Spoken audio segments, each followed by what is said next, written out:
We also know that Master Morya is the source of the texts of Agni Yoga, that he is the first-rate Chohan. Notice the word Chohan, not just master. That he is the head of all esoteric and occult schools. That he is aligned with the Manu.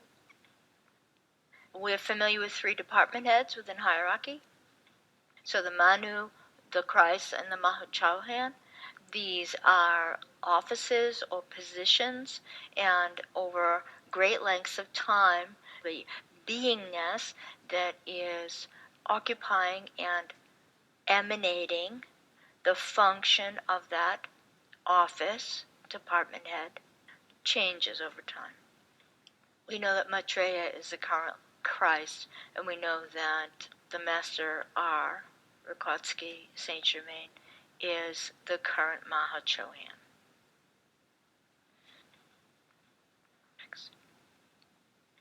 The role of the Manu is the longest of the 3 department heads. The Tibetan tells us that any Manu would serve for anywhere between tens of thousands of years up to hundreds of thousands of years. The function of the Manu is to work with the great, very long purposes of the kingdoms and of the infrastructural designs in space-time of a planet. So, translation, we would look at what is density. The Manu would say what density is. And what density is on every level of the cosmic physical plane, and how density forms itself in the various ways that it does, in the very dense as well in the not so dense, through all the kingdoms over huge epochs of time.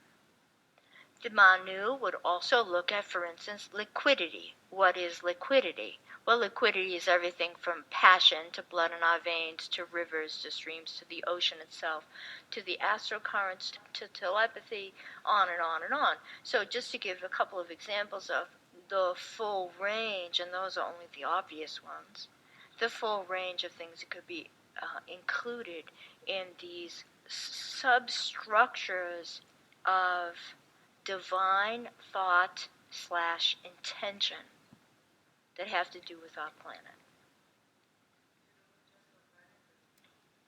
It's a good question. Other department heads interact with extra-planetary, extra-systemic beings and forces. The Manu, because the Manu is the first Christ and Mahachohan, it would also be the most synthetic and the most, I want to use the word behind, behind. Do you have a sense of what I'm saying there?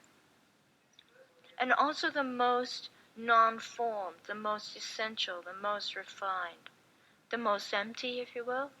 So in that regard then, just those facts, then the interaction with other presences on other systems is going to be the easiest, just because of empty or void, which the first ray and the first aspect bring. The Manu is, again, aligned with the first aspect. Automatically then, there is an alignment with the first ray. The first ray and the first aspect are not synonyms, and I'm sure you all know that. The first aspect is a greater. The first ray, yes, it is lesser than the first aspect, and it also, the first ray is far more conditioned. It is conditioned as it moves through the planes. Different kingdoms can avail themselves of a variety of qualities within a ray. So as an example, simple one, the human kingdom still cannot avail itself of much of the range of the first ray. We are too young. We are immature. We don't have the equipment to do that. And so most of the first ray is held back from us. We do not have access to it. However, if we look at other kingdoms, we look at how the mineral kingdom uses densification, pressure, and how those two things end up being the power that refines something into its essential nature. So the carbon becomes a diamond, as an example.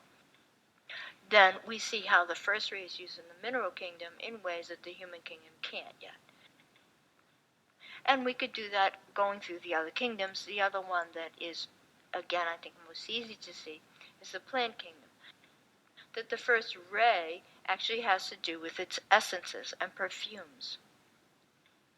So the fact that there is iridescence in most flower petals, like there is in butterflies and moths, the fact that there is iridescence in most flower petals and that most flowers create nectar, essence, then that actually is born of the first ray and its interaction with that kingdom. We don't have that yet. We cannot photosynthesize.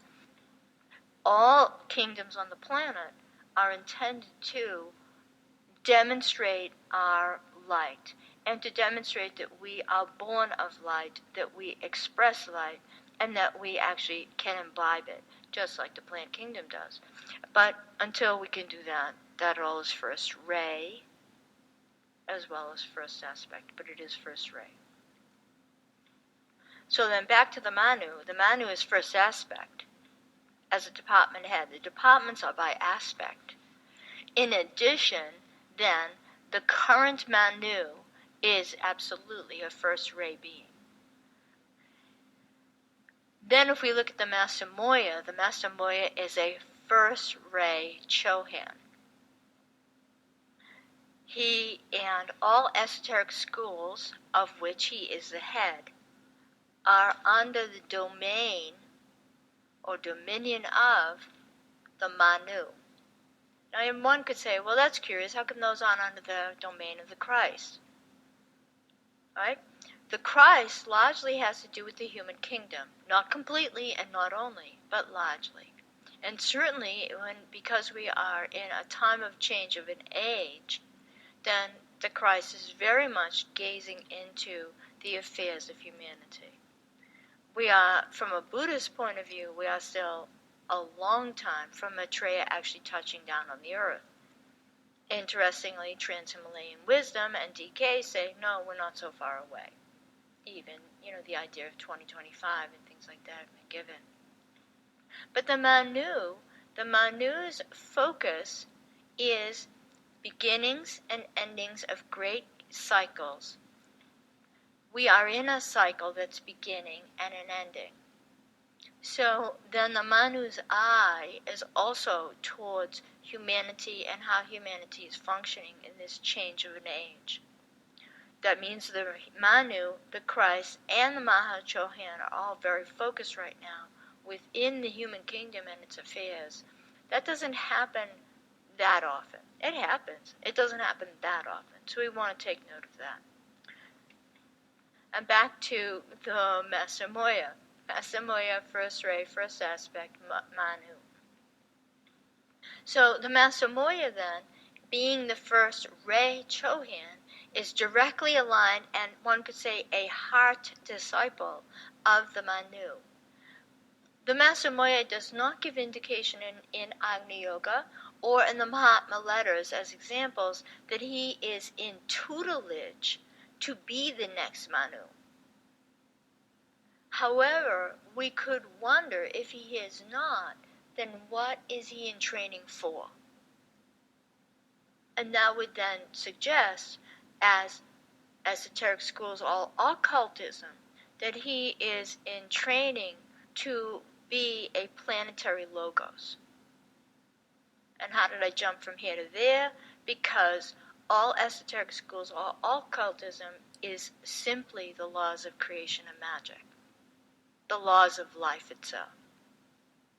All esotericism and all occultism reveal life as principles and laws, and therefore are ethical at first, and then are, if you will, lawful, judicial, atmic way of living with those laws, and thus being a co-creator at first, and then eventually a creator from a macro point of view. So, as I ponder the Master Morya, I would put my pennies in that bet. And so simply then, the Master Morya, as is the first ray and the first aspect, The first ray is a ray of synthesis. It is the ray of synthesis. And, of course, all three rays of aspect, first, second, and third, are also rays of synthesis. However, again, because the first begins and completes, it sucks all things back into itself for completions and bursts things all out, first as a singularity, which then becomes a duality, which then becomes a multiplicity.